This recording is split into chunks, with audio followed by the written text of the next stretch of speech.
EAMCET స్ట్రెస్సా? Testonic.ai ని try చేయండి. Free mock test, custom test, AI insights మరియు పర్ఫార్మెన్స్ ట్రాకింగ్ కూడా. Register now.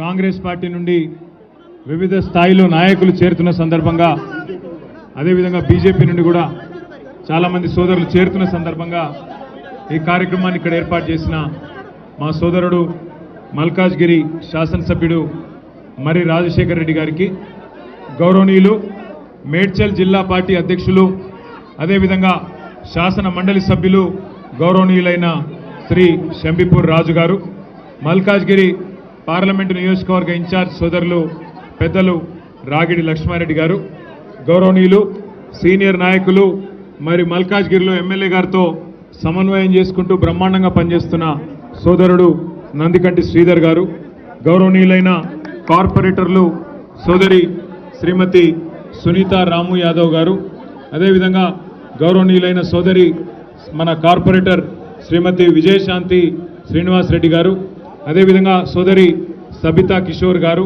మాజీ కార్పొరేటర్లు సోదరులు మన జగదీష్ గారు, ఇంకా హనుమంతరావు గారు, ఇంకా పేరు పేరున మన అన్న పరశురామ్ రెడ్డి గారు, హనుమంతరావు గారు, ఈరోజు సూర్యనారాయణ రెడ్డి గారు, అదేవిధంగా పార్టీలో ఈరోజు చేరుతున్న సోదరులు హేమంత్ పటేల్ గారు, అరవింద్ గారు, బంటి గారు బీజేపీ నుండి, భూపాల్ సింగ్ గారు, అదేవిధంగా ఆసు గారు, బాలా గారు, సునందారావు గారు, పేరు పేరున వారితో పాటు ఈరోజు ఈ కార్యక్రమాన్ని విజయవంతం చేసిన మా ఆడబిడ్డలందరికీ, అన్నాదమ్ములందరికీ పేరు పేరున శిరస్సు వంచి హృదయపూర్వకంగా నమస్కారాలు, హృదయపూర్వకంగా ధన్యవాదాలు.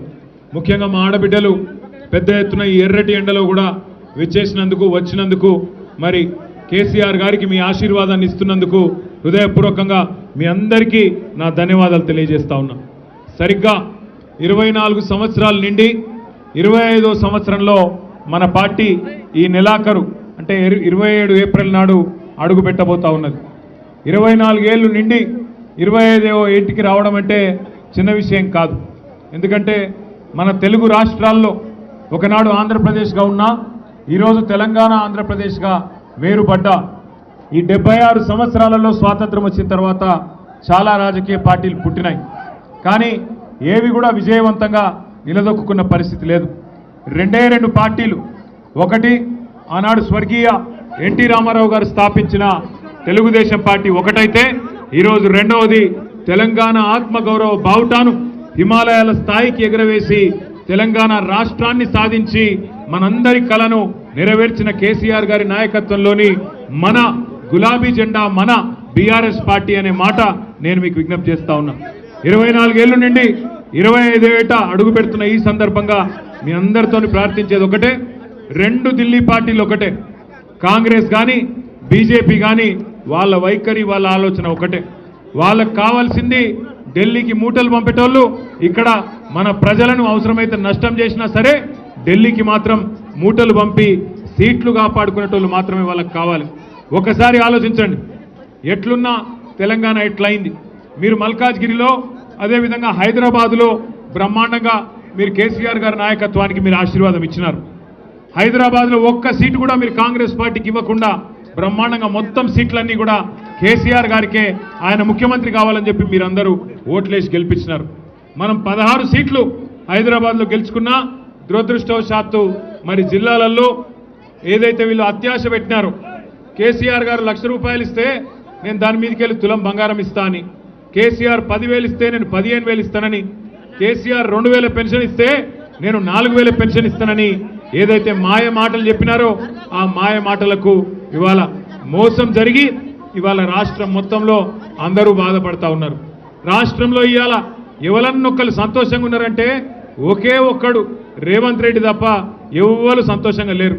ఆఖరికి ఆయన మంత్రివర్గంలో ఉండే మంత్రులు, ఆయన కింద పనిచేసే ఎమ్మెల్యేలు కూడా సంతోషంగా లేరు, బాధపడతా ఉన్నారు.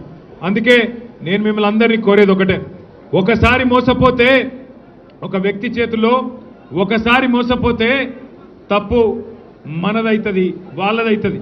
రెండోసారి కూడా వాళ్ళ చేతుల్నే మళ్ళా మోసపోతే తప్పు మనదైతుంది. కాబట్టి జాగ్రత్తగా మనందరం కూడా భవిష్యత్తులో అది జిహెచ్ఎంసీ ఎన్నిక వచ్చినా, శాసనసభకు ఎన్నికలు వచ్చినా, పార్లమెంటుకు వచ్చినా ఖచ్చితంగా మన తెలంగాణకు శ్రీరామ రక్ష కేసీఆర్ గారి నాయకత్వం, ఈ గులాబీ జెండా అనే విషయాన్ని గుర్తుపెట్టుకొని అందరం కూడా ఏకోన్ముఖంగా కదులుదాం. మళ్ళీ ఒక్కసారి హైదరాబాద్లో ఈ 16 నెలల్లో ఒక్క కొత్త పని కూడా చేపట్టడం లేదు. మీ ఎమ్మెల్యే గారు కూడా బాగా కష్టపడుతున్నారు, బాగా తిరుగుతున్నారు. ఎక్కడికక్కడ మల్కాజ్గిరిలో అన్ని గల్లీలలో ఎక్కడ సమస్య ఉంటే అక్కడ నేనున్నా అంటూ మరి రాజశేఖర రెడ్డి గారు తిరుగుతూ ఉన్నారు. చివరికి ఒక రోజు నేను అడిగిన రాజశేఖర్ని, ఎందుక పోయి మోరీలో కూర్చున్నావు అంటే ఏం చేయాలన్నా మరి అక్కడ వాళ్ళు పూడిక తీయమంటే తీస్తలేరు, కాంగ్రెస్ ప్రభుత్వం వచ్చినాక అధ్వానం అయిపోయింది పరిస్థితి, అందుకే నిరసన చెప్పడానికి మోరీలో దిగి కూర్చున్నా అని చెప్పిండు. మొన్న ఈ మధ్యన ఒక దగ్గర శ్మశాన వాటికను కూడా వాళ్ళు కబ్జా పెట్టి అక్కడ డంప్ యార్డ్గా దాన్ని తయారు చేసే ప్రయత్నం చేస్తుంటే అక్కడ కూడా పోయి ఆ డంప్ యార్డ్లో చెత్త కుప్పం మీద అక్కడనే కూర్చొని నిరసన చెప్పి మీరు చేస్తున్న తప్పు అని చెప్పి ఇవాళ మీ ఎమ్మెల్యే గారు మీకోసం కష్టపడతా ఉన్నారు. మంచి ఎమ్మెల్యేలను గెలిపించుకుంటే, మంచి నాయకుడిని గెలిపించుకుంటే మనకు కూడా మంచి జరుగుతుంది. అదే రేవంత్ రెడ్డి లాంటి మోసగాళ్ళని గెలిపించుకుంటే తులం బంగారము రాదు, మీకు గోల్డ్ కాదు రోల్డ్ గోల్డ్ కూడా రాదు ఆఖరికి. అందుకే నేను మీ అందరినీ కోరేది, సందర్భం ఏదైనా అటు బీజేపీకి ఇటు కాంగ్రెస్కు కర్రు కాల్చి వాత పెట్టాలి. ఎన్నటికైనా మనోళ్లకు మన మీద ఉండే ప్రేమ ఢిల్లీ పార్టీ వాళ్ళకు ఉండదు. కేసీఆర్ గారికి ఉండే కడుపు నొప్పి, కేసీఆర్ గారికి ఉండే ప్రేమ తెలంగాణ మీద ఎన్నడన్నా బీజేపీ వాళ్ళకో కాంగ్రెస్ వాళ్ళకో ఢిల్లీ పార్టీ వాళ్ళకో ఉంటుందా? మీరు ఆలోచన చేయాలి. అందుకే ఏప్రిల్ 27 నాడు మన పార్టీ ఏదైతే వరంగల్లో రజతోత్సవ సభ చేసుకుంటున్నదో ఆ సభకు మీ మల్కాజ్గిరి నియోజకవర్గం నుంచి కూడా పెద్ద ఎత్తున తరలి రావాలి. మా ఆడబిడ్డలు అన్నదమ్ములు అందరూ కూడా కదిలి వచ్చి ఆశీర్వదించాలి.